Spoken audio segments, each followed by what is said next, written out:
to the next video. In this video I'm going to show you how you can autocorrect your commands when you misspelled it while typing the commands.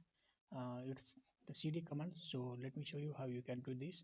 So first open your terminal, and under the terminal you can see, let me write suppose cd, and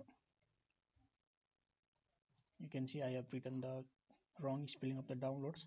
So you can see no bash cd download no such file or directory. Now in such cases, if you enter the wrong keywords for the directory, you can automatically correct it. So for that, enter this command shopt dash yes cd spe spell.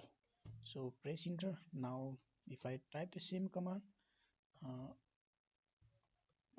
you can see it gives the downloads over here down, and then it moves into the it goes into the downloads directory. So in this way you can automatically correct the misspelled words while if you type the directory incorrectly. So thanks for watching. If you like the video, please don't forget to like the video and subscribe the channel. Thank you.